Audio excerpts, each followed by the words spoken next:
mempelajari tentang ginekologi adalah ilmu yang mempelajari tentang segala sesuatu terkait dengan organ reproduksi dan kelainannya. Jadi tumor ginekologi adalah tumor yang ada pada organ-organ reproduksi ya, seperti uterus, tuba falopi, ovarium, vagina, serviks ya, kemudian vulva juga ya. Ya, next. Nah, kita akan bahas terkait dengan apa yang kasus yang banyak ya. Jadi dua jenis yang banyak tumor itu ada mioma uteri dan tumor ovarium atau adnexa. Itu yang paling banyak. Dan tumor itu cuma ada dua jenisnya. Ada tumor jinak, ada tumor ganas ya. Tumor jinak atau benign itu biasanya sifatnya tidak terjadi apa ya, tidak terjadi suatu proses metastasis. Metastasis itu ada proses berkembangnya suatu tumor itu spreading atau menyebar ke organ yang lain. Next. Kalau jinak ya tidak ya. Nah, kita bicara tentang mioma uteri dulu ya. Mioma uteri adalah atau nama lainnya leiomyoma atau fibroid. Itu adalah suatu tumor jinak pada otot rahim ya atau pada myometrium. Nah, terdapat beberapa jenis ya, ada subserosa, intramural, kemudian ada juga submukosa, eh, dan lokasinya pada umumnya di myometrium. Bisa juga pada cervix, pada ligamentum latum, atau juga pada pedicle ya. Nah, struktur yang paling sering itu adalah ada pada otot rahim atau myometrium. Biasanya itu pada fundus bisa ya, dan ada beberapa jenis. Bisa juga dia pada korpus. Nah, jenisnya ada subserosa, itu adalah jenis miom yang berada di paling dalam ya, atau di dalam endometrium. Kemudian ada tipe intramural ya. Tipe intramural itu tipe yang berada di otot rahim atau tipe submukosa ya. Oh sorry, terbalik. Submukosa itu yang paling paling dalam ya, yang paling dalam yang dekat dengan endometrium. Subserosa, serus yang paling luar ya, itu yang paling luar yang bisa langsung tampak ketika kita lakukan operasi langsung kelihatan ya, berada di misalnya di puncak rahim atau ada di korpus uteri ya. Biasanya terdapat cukup besar ya, cukup banyak kasusnya itu 20% pada wanita usia reproduktif, di mana 40 sampai 50% itu biasanya pada wanita usia di atas 40 tahun. Ini adalah statistik yang saya ambil dari Pusat Data Internasional dan saya sandingkan dengan data dari Kemenkes. Jadi nilainya sekitaran ini. Oke, next. Ya, next slide.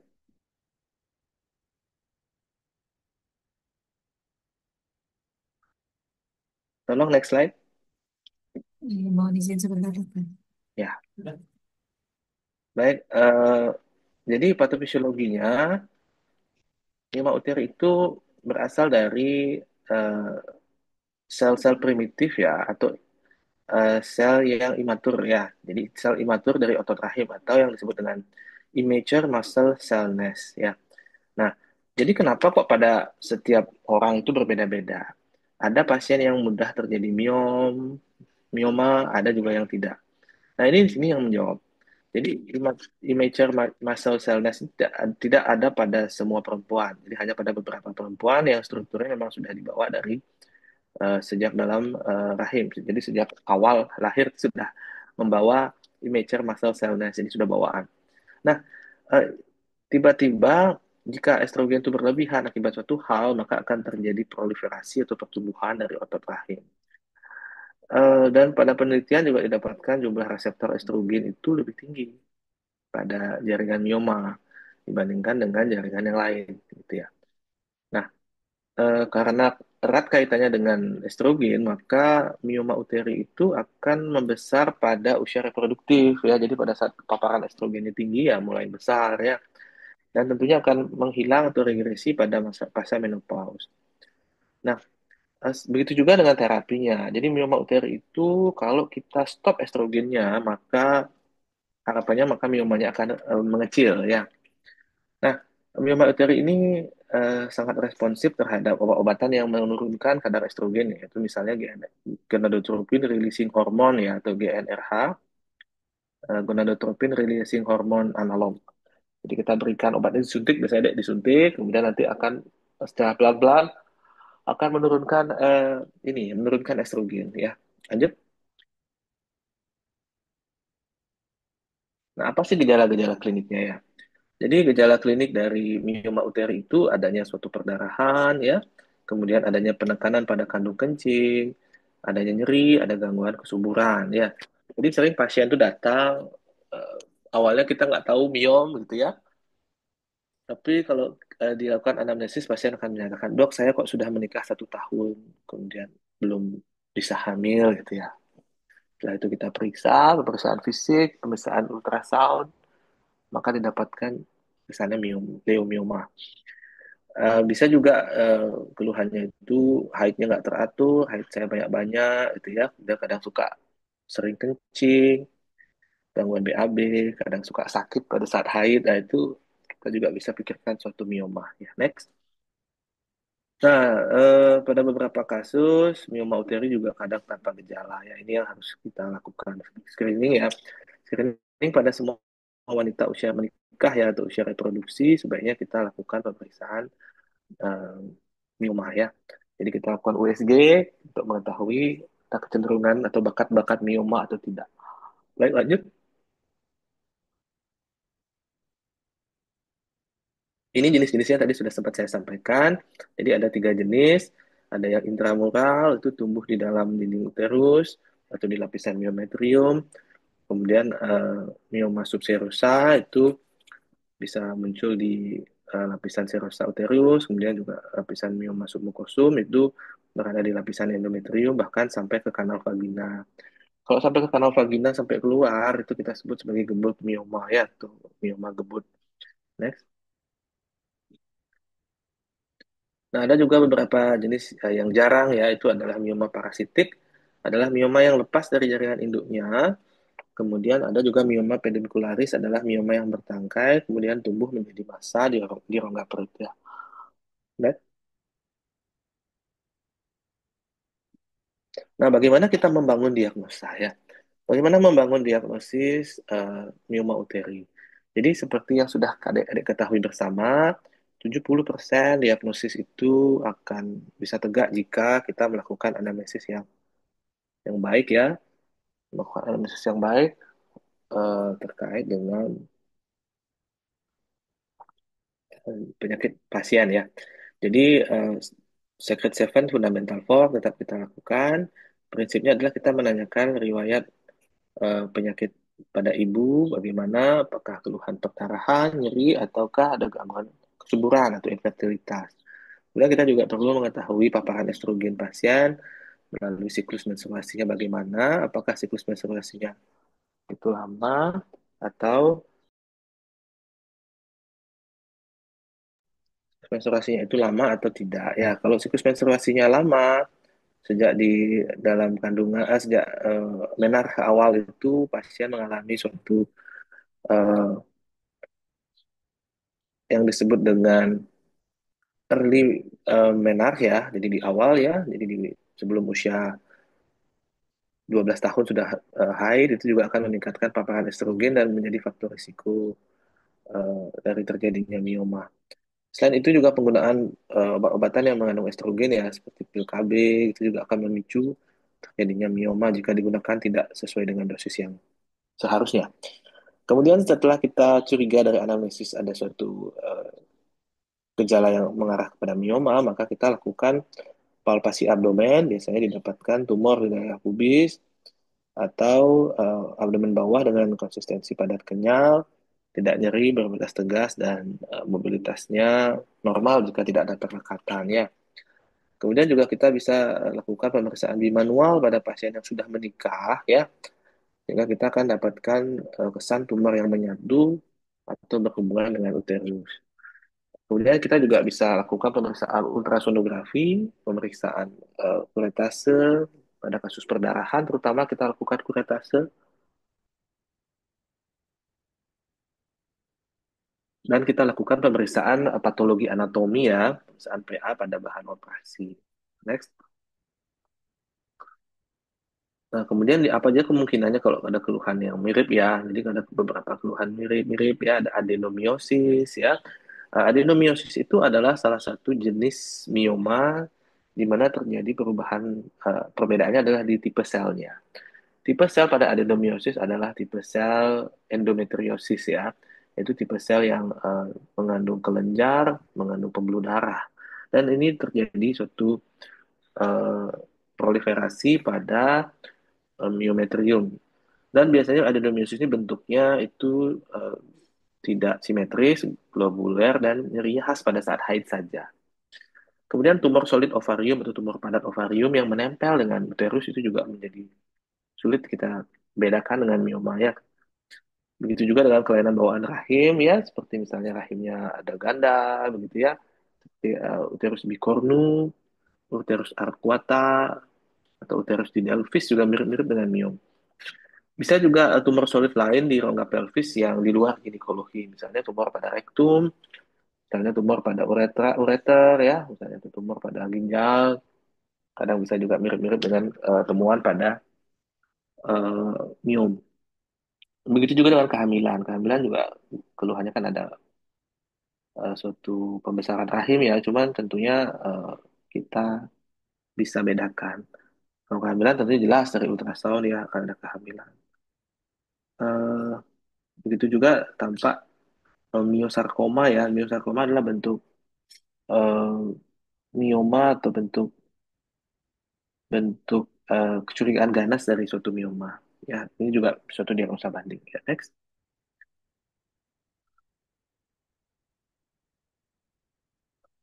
Nah, apa saja komplikasinya? Ya, komplikasi yang sering muncul itu adalah perdarahan sampai dengan anemia. Kemudian perdarahan ini disebabkan oleh adanya gangguan hemostasis ya, hemostasis lokal pada dinding rahim sehingga menimbulkan anemia. Kemudian juga bisa terjadi suatu torsi ya, torsi pada yang bertangkai dan bisa terjadi suatu infeksi ya. Jadi infeksi ini sering terjadi pada kasus-kasus misalnya mioma berdegenerasi ya. Mioma itu tidak ditangani lama kemudian menimbulkan suatu infeksi. Kemudian degenerasi lainnya bisa degenerasi merah, degenerasi ganas, degenerasi hialin, dan degenerasi kistik. Degenerasi itulah perubahan miom yang dibiarkan lama, tidak diangkat, ya, dan bisa terjadi struktur nekrosis, bisa menjadi sel ganas, bisa menjadi degenerasi hialin ya, yang bentuk seperti lilin, atau bisa juga terjadi suatu infertilitas, ya, suatu gangguan kesuburan di mana seorang pasutri, pasangan tidak bisa memiliki keturunan, tidak bisa hamil, dalam waktu setahun setelah menikah dan berhubungan intim secara rutin ya. Next. Nah, apa saja pertimbangan terapinya? Kalau ada ketemu dengan pasien mioma sudah terdiagnosis mioma, maka eh, dilakukan pemberian terapi itu adalah tergantung dari ukurannya ya. Kalau ukuran tumornya cukup besar, lebih 8 cm, perdarahannya tidak terkendali dengan obat, kemudian pertumbuhan tumornya itu cepat ya, jadi terjadi degenerasi, tumor membesar dan tidak mengecil saat menopause, ini adalah kriteria harus dilakukan tindakan operatif ya, atau kita operasi. Coba next, kita akan lihat apa saja jenis-jenis operasinya nanti ya. Jadi jenis operasinya itu hanya ada dua ya. Ada myomectomy dan hysterectomy. Hysterektomi dilakukan pada miom yang tidak ada rencana hamil. Ya, kalau pasien sudah nggak mau hamil lagi, maka kita angkat rahimnya atau hysterektomi. Namun jika pasien masih pada usia reproduktif, ya, di bawah 35 tahun, masih pengen punya anak, gitu, maka kita sarankan diangkat miomnya saja atau miomektomi. Namun jika masa tumornya terlalu besar, ya, kemudian tidak memungkinkan hanya miomektomi, maka tetap dilakukan hysterektomi untuk mencegah perdarahan. Nah, kemudian untuk tumor yang kecil dan tidak bergejala berat, maka kita sarankan berikan obat-obat hormonal ya.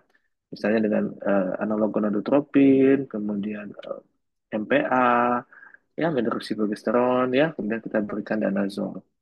Ya, lanjut. Ini adalah gambaran dari genitalia interna wanita ya. Saya refresh lagi sekali. Oh, genitalia interna itu terbagi menjadi tiga struktur utama, yaitu uterus, tuba fallopi, dan ovarium ya.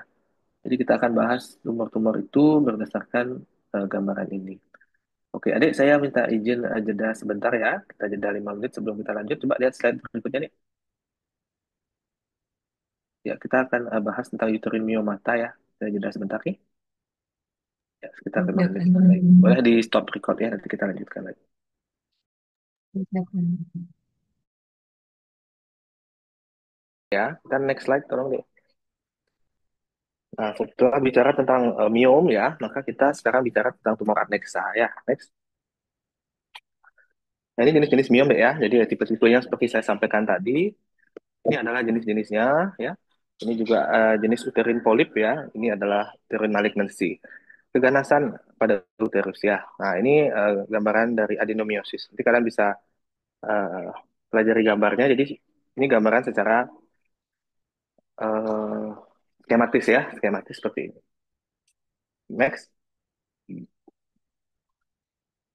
Nah, tumor aneksa itu paling sering terjadi pada usia reproduksi. Sama prinsipnya adalah terkait dengan hormonal ya, jadi terkait dengan estrogen. Dan tumor adneksa ini, adneksa itu, ya kita diskusi sedikit tentang apa itu adneksa. Jadi adneksa itu adalah eh, kombinasi antara dua organ penting, yaitu tuba falopi dan ovarium ya. Sekali lagi, adneksa adalah kombinasi antara tuba falopi dan ovarium. Seringkali bersifat jinak, ya sekitar 80% itu jinak. Jadi kista ovarium itu tidak akan menjadi kanker seperti pada miom ya. Kalau miom kan tadi kita lihat bahwa bisa berdegenerasi menjadi suatu keganasan. Kemudian insidensinya 2 per 3 itu terjadi pada usia reproduksi antara 20 sampai 44 tahun. Sedangkan kalau tumor ganas itu lebih sering pada usia di atas 45 tahun. Jadi semakin tua maka semakin tinggi resiko terjadinya kanker ovarium. Lanjut. Apa gejalanya? Nah, sayangnya begini deh. Kalau miom itu gejalanya lebih khas ya, lebih sering bergejala. Namun kalau tumor pada ovarium atau tuba itu gejalanya sangat sedikit dan hampir sering kita temukan juga tidak bergejala sama sekali. Mungkin hanya rasa tidak nyaman pada perut, kemudian rasa perut begah gitu kan. Itu kan hal-hal yang sangat simpel dan umum. Nah, itu yang menyebabkan sering sekali diagnosis kista ovarium ini terlambat. Kecuali kista ini bersifat aktif secara hormonal, maka dapat terjadi perdarahan pervaginam kaitannya dengan penebalan pada dinding endometrium. Yang kedua adalah sering terjadi nyeri akut yang disebabkan oleh kista yang terpelintir atau mengalami torsi ya. Kalau kista mengalami torsi, biasanya pada kista ukuran di atas 10 cm atau ukuran besar. Ukuran-ukuran kista yang besar itu cenderung lebih mudah, mobilitasnya lebih mudah sehingga sering terjadi puntiran atau terpuntir. Kemudian kista juga bisa pecah atau ruptur. Kista itu seperti ibaratnya balon yang berisi cairan. Balon itu adalah dinding kistanya, cairan adalah isi kistanya. Isi kista itu bisa bermacam-macam, mulai dari cairan serus, cairan biasa, serosa, atau cairan musin, ya, atau juga ada yang mengandung komponen seperti rambut dan gigi, yang kita sebut dengan kista dermoid, bisa juga berisi darah, atau yang kita sebut dengan kista coklat. Kalau darah-darah hemosiderin berkumpul, menumpuk akan membentuk warna coklat. Disebut sebagai kista coklat atau endometrioma. Itu jenis-jenis kista. Nah, ini jadi jenis kista yang jinak ya. Oke, next.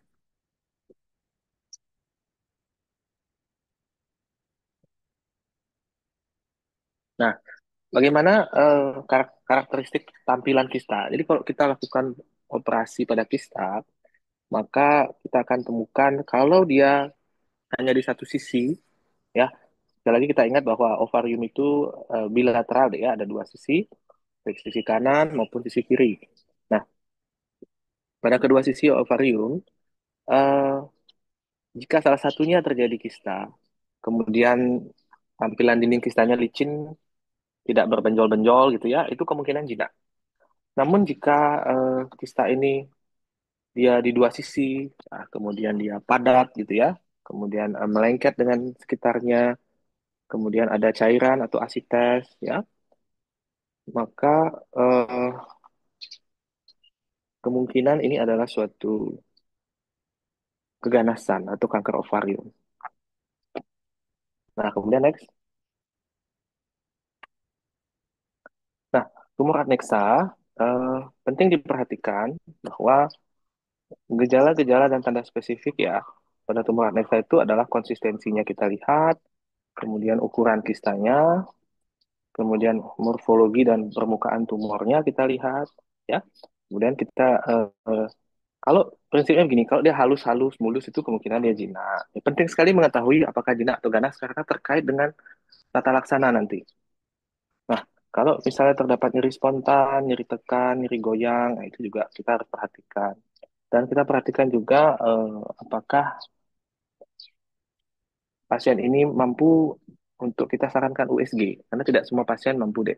Jadi pasien dengan kelas tingkat ekonomi yang menengah ke bawah itu biasanya tidak sanggup untuk bahkan untuk melakukan pemeriksaan ya. Sehingga kita sarankan untuk semua pasien dengan kecurigaan kista kita lakukan ultrasonografi. Ya, lanjut. Nah, sekarang tumor ovarium dibagi dua, yaitu non-neoplastik dan neoplastik ya. Nah, non-neoplastik ini tipenya adalah kista ini bisa hilang dengan sendirinya ya. Jadi kista neoplastik biasanya membutuhkan tindakan tata laksana berupa terapi untuk medikamentosa atau operatif. Nah, non-neoplastik ini biasanya paling sering adalah kista fungsional. Kista fungsional memiliki tiga tipe, kista folikel, kista corpus luteum, dan kista TK lutein. Jadi pada umumnya tidak membutuhkan pembedahan. Nah, paling sering adalah kista folikel, ini sering banget ya. Cuma hati-hati jika ukurannya besar sampai 8 cm gitu ya, menyebabkan nyeri. Biasanya kita membutuhkan tindakan eh, operasi. Nah, kemudian ada lagi kista corpus luteum ya. Biasanya ukurannya lebih dari 3 cm. Jika terjadi suatu perdarahan atau nyeri, biasanya membutuhkan operasi. Tapi jarang deh. Ya, lanjut, next.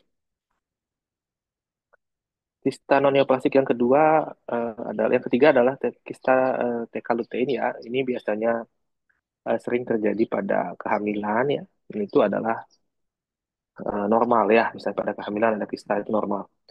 Termasuk pada kehamilan dengan mola. Kehamilan mola atau kehamilan anggur itu sering didapatkan adanya kista lutein dan ukurannya biasanya besar. Nah, sering juga pada beberapa kasus seperti misalnya kehamilan kembar, kemudian kehamilan dengan diabetes mellitus, ya. Kemudian pasien-pasien dengan program hamil, ya. Kita program hamil bisa kita berikan obat-obatan untuk merangsang pertumbuhan dari yang disebut dengan folikel, ya, folikel di ovarium. Maka kadang-kadang kistanya bisa sampai 30 cm, ya. Nah, kemudian berikutnya adalah terkait dengan kebiasaan. Kebiasaan merokok itu memiliki risiko yang tinggi ya untuk memunculkan terjadinya kista, baik suaminya yang merokok ataupun istrinya. Jadi kalau pada seorang ibu yang memiliki suami perokok, ya meningkatkan risiko terjadinya kista. Ya, ya. Jadi, next.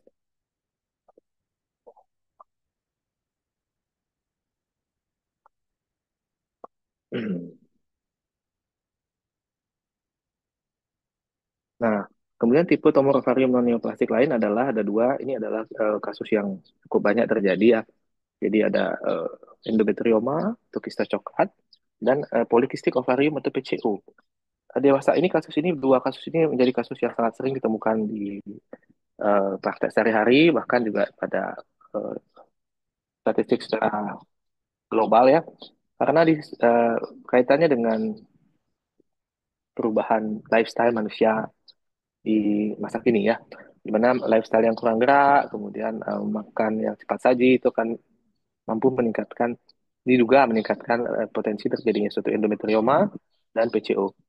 Nah, endometrioma itu gejalanya khas sekali ya. Jadi adanya suatu endometriosis pada ovarium. Jadi gejalanya itu adalah cairan kecoklatan pada ovarium dan gejala klinisnya adalah nyeri saat haid ya. Jadi saat menstruasi dirasa sangat sakit ya. Kemudian gejala PCO juga gejala endometriosis juga sering eh, ada pada pasien PCO jadi saling melengkapi kadang-kadang bisa pada satu pasien ada dua penyakit ini. Nah, kemudian PCO itu memiliki sindroma itu oligomenori, infertilitas, hirsutisme dan obesitas ya.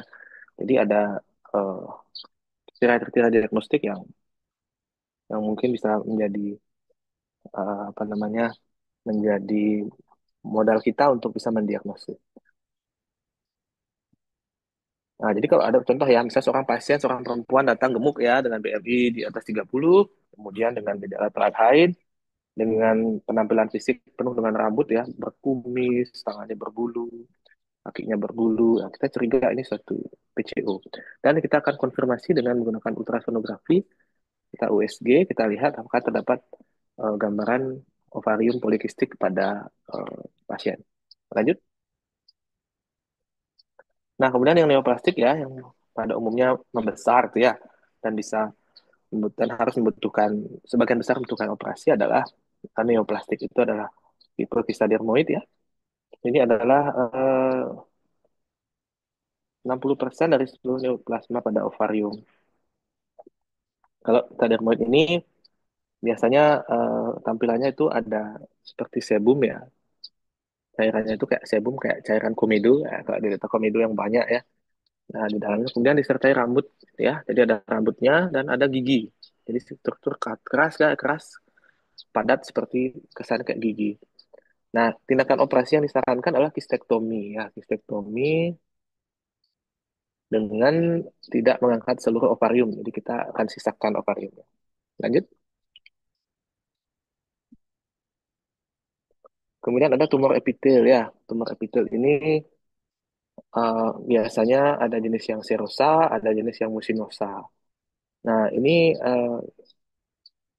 untuk kita bedakan, kadangkala kalau sudah kita operasi, kemudian kita lakukan pemeriksaan, maka tipenya bisa tiga. Bisa jinak, bisa borderline, bisa ganas. Nah, tipe borderline adalah tipe antara ya, jadi antara jinak dan ganas. Tipe seperti ini memerlukan pemantauan yang ketat dan memerlukan kemungkinan memerlukan tindakan operasi ulang. Ya, lanjut.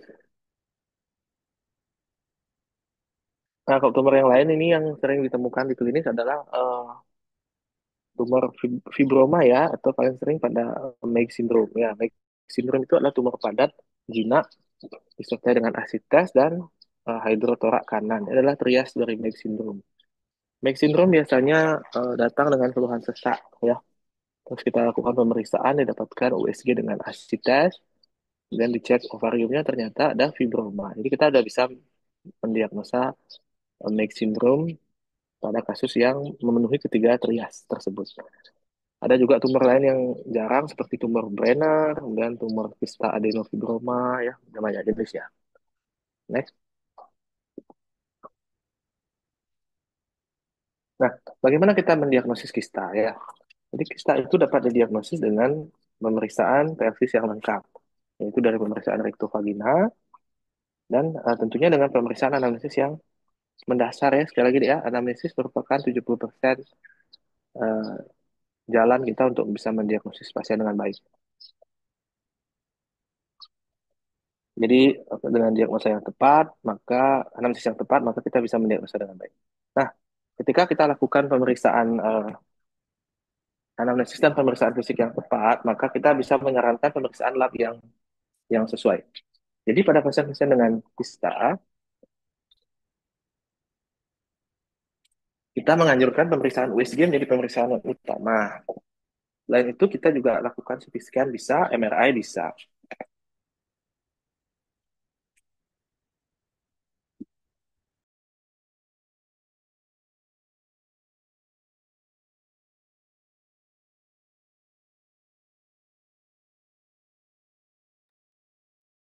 Baik, maaf.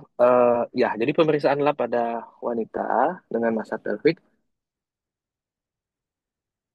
itu yang penting adalah CA125 ya. Diingat ya, CA125 penting eh, untuk mendiagnosis kecenderungan apakah kista itu akan ganas atau tidak nanti.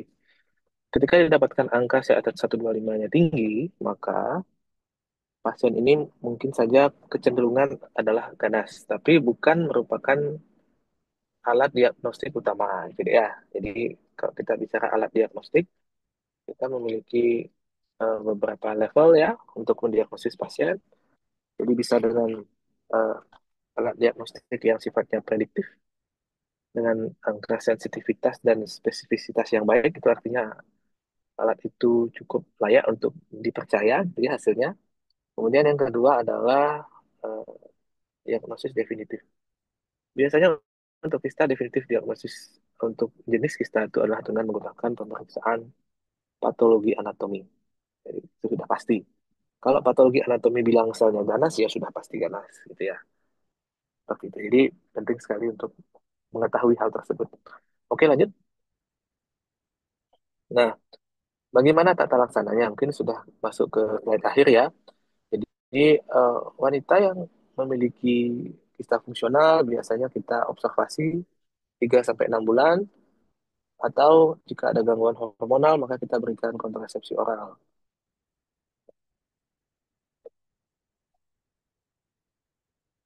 Kemudian kista dengan gejala ya, gejalanya apa saja tadi? Kembali gejala penekanan, gejala nyeri perut ya, kemudian gejala kista dengan perdarahan ya, atau kista dengan kecurigaan ganas gitu ya, maka sebaiknya dilakukan operasi. Next. Namun jika tidak ganas dan gejala ringan, hanya kita berikan analgesia.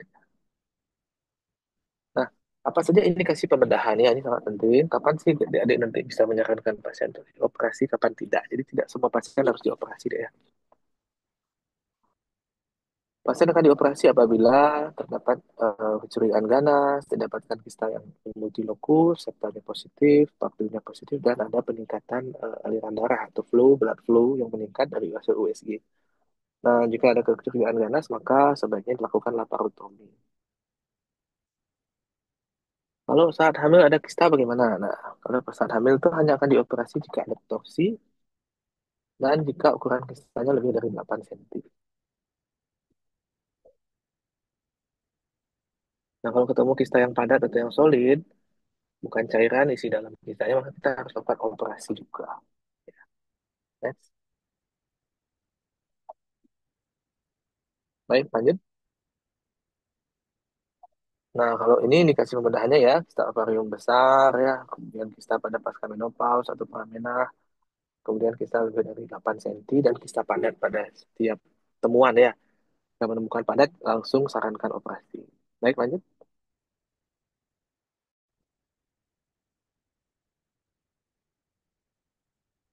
Ya, terima kasih. Mungkin demikian ya. Mungkin saya sedikit bahas lagi tentang tumor ganas ya, tanpa slide ya, Dek, ya. Jadi tadi sepintas saya sudah jelaskan tentang tumor ganas pada ovarium, di mana kalau tumor ganas itu kompetensi dokter umum hanya sekalian untuk mengetahui bahwa diagnosis dari tumor ganas itu adalah dengan patologi anatomi. Tumor ganas paling sering itu hanya dua di bagian ginekologi adalah kanker serviks dan kanker ovarium. Nah, kanker serviks sendiri itu sebetulnya bisa dicegah dengan melakukan pemeriksaan pap smear dan IVA ya. Pap smear dan inspeksi visual asam asetat ya. Nah, kalian bisa lakukan dua itu untuk melakukan pencegahan atau screening terhadap potensi terjadinya kanker serviks. Nah, ketika ditemukan sel-sel prakanker pada saat pemeriksaan tersebut, maka dapat dilakukan tindakan eradikasi sel dengan berbagai cara. Misalnya dengan melakukan operasi pada serviks, yaitu konisasi, ataupun kita lakukan pembuangan serviks ya, serviknya dibuang, trachelectomy namanya tindakannya ya, trachelectomy, atau bisa dilakukan juga dengan bedah beku atau bedah laser pada pasien dengan curigaan lesi prakanker. Namun kalau pasien sudah masuk ke stadium kanker, kita lakukan staging ya. Staging kanker serviks biasanya dilakukan dengan pemeriksaan fisik, USG, CT scan, dan pemeriksaan lain, lab lain.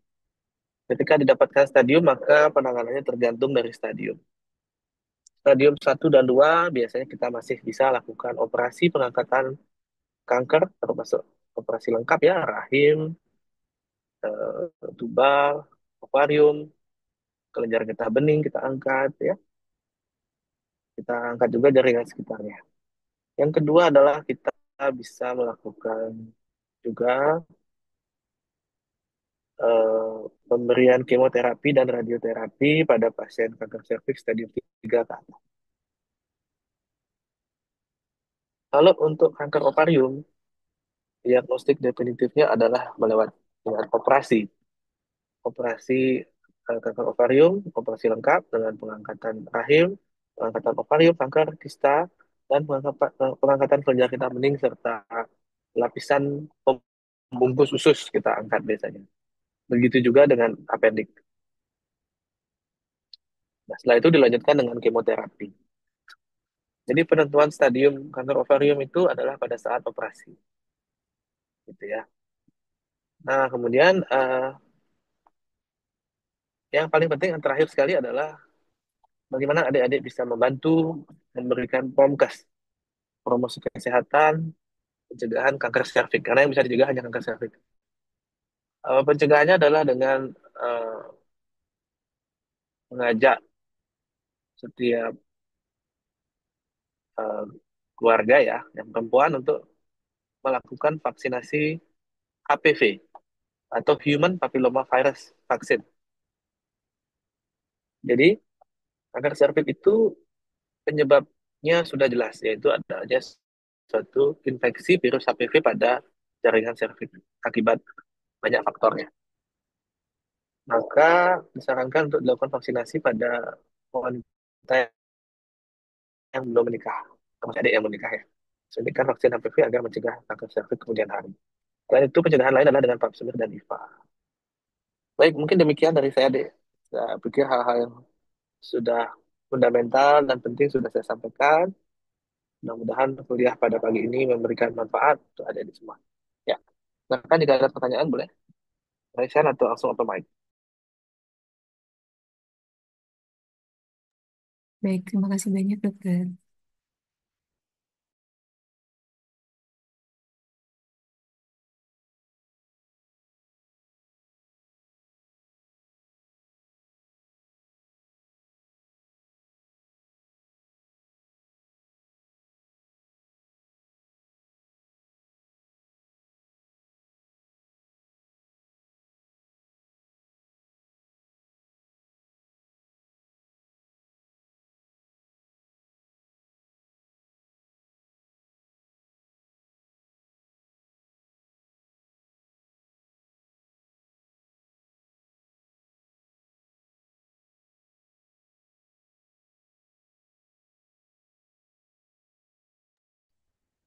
Baik, apakah ada diskusi? Itu sudah jelas ya. Mohon izin dokter, sepertinya Ya. teman-teman belum ada yang ingin bertanya. Baik, pertanyaan saya eh, ucapkan terima kasih atas atensinya, Dek ya. Mudah-mudahan apa yang disampaikan Pak dan saya jika ada yang kurang berkenan lagi. Baik, saya izin untuk live ya. Selamat pagi. Lagi, terima kasih banyak dokter.